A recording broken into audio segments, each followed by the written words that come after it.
Because when it comes to free candy, I'm not messing around.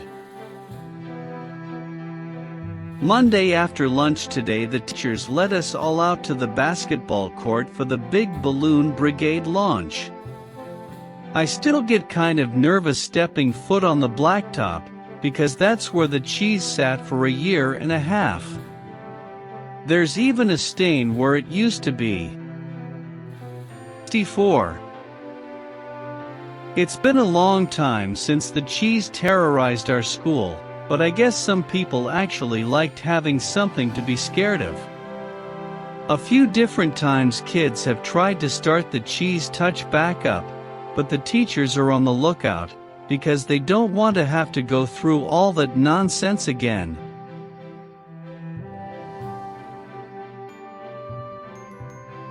One kid actually managed to sneak a piece of lunch meat onto the court during recess.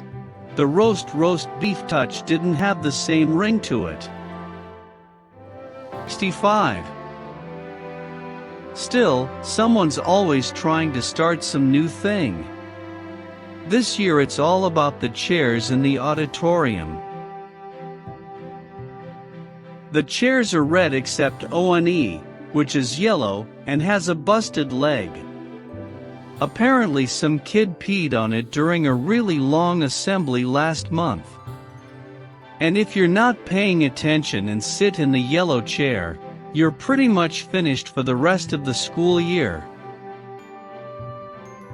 If you ask me, people should just be happy the cheese touch is behind us and stop trying to replace it with something else. Because the last thing you need in middle school is anything extra to worry about. 66.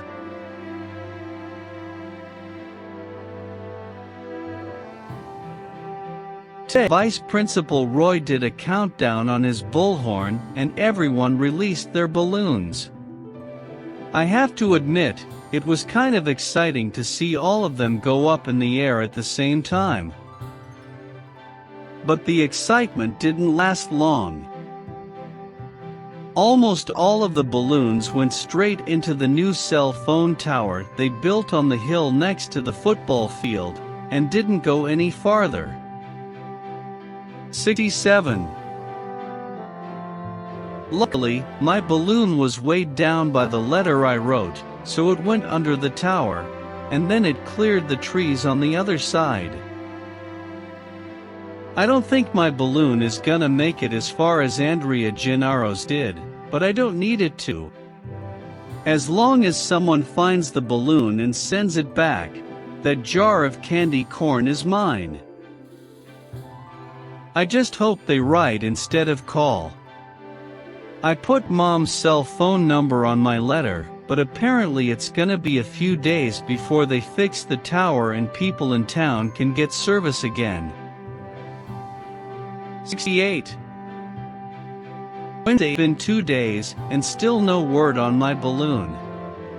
I'm starting to get a little worried, because the contest ends Monday, and if nobody gets their balloon back, I'm sure Vice Principal Roy is gonna keep the candy for himself.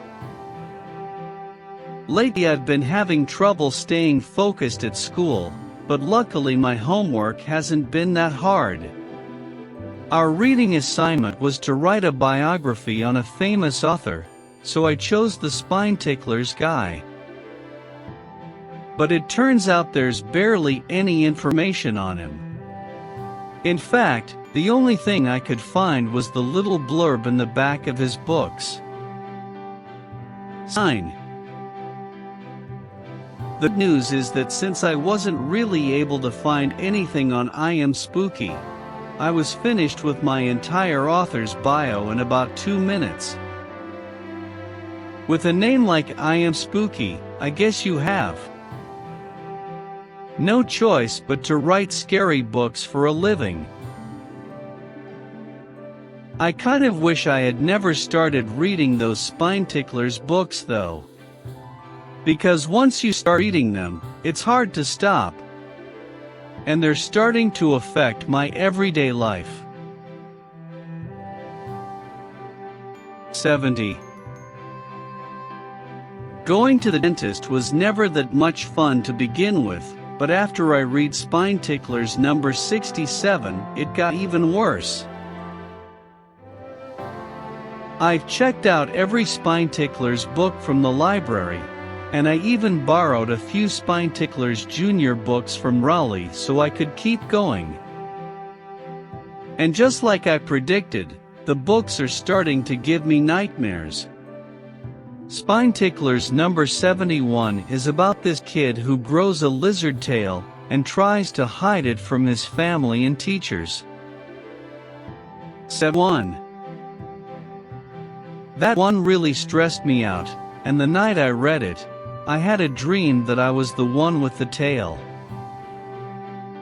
Actually, my dream started off really good, because there are a bunch of fun things you can do with a tail that you wouldn't even think of. 2. In my dream, I wasn't ashamed of my tail, I was proud of it. And I used it to its full advantage. The only thing I didn't like about it was that when I got excited about something, everyone could tell. 73. Then all of a sudden my tail became a problem. People got jealous, and the next thing I knew, I was being hunted like I was some kind of monster.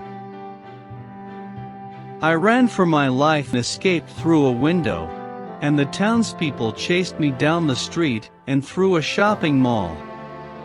I almost got away, but then my tail got stuck in the escalator. 74. I swore I could actually feel it happen, and it woke me up. In fact, the dream was so realistic that I turned on the light to see if I actually did have a tail. And I have to say, I was a little disappointed when I realized that nothing was there. That's not the only bad dream I've had because of those books though. 5. The other night I had a dream where I was captured by zombie pirates and made to walk the plank. For some reason, I kept repeating this stupid rhyme. Unfortunately, I was saying it for real, so now Roderick has a video of me talking in my sleep. 6. Sometimes my dreams are so ridiculous I actually know I'm having a nightmare. And when that happens, I try to snap out of it. Other times I think I'm having a nightmare, but I'm actually not. Then when I try to wake myself up, I realize I'm not asleep. 7. Mom has this book that explains how to make sense of dreams, and it's actually pretty interesting. Basically everything that happens in your dreams has some kind of deeper meaning. Apparently the one about the tail means I'm ashamed of something in my past. And the dream about the pirates means I'm stressed out about not being a good enough friend. The other night I had a dream that all my teeth were loose, and apparently that one's about a fear of getting older, which kind of makes sense. 78. But it's gonna take me forever to decode the dream I had last night, because that one was just completely bonkers. Thursday it turns out picking the Spine Ticklers author for my reading assignment was a bad call. Almost all the kids in my class did their author biographies on I Am Spooky, and nobody could find any information on the guy. I think our teacher, Mrs. Mott, thought we were trying to be funny, so she said we all had to stay in for recess every day until we redid our assignment. 79. Part of why Mrs. Mott got so mad is that she's getting sick of everyone doing their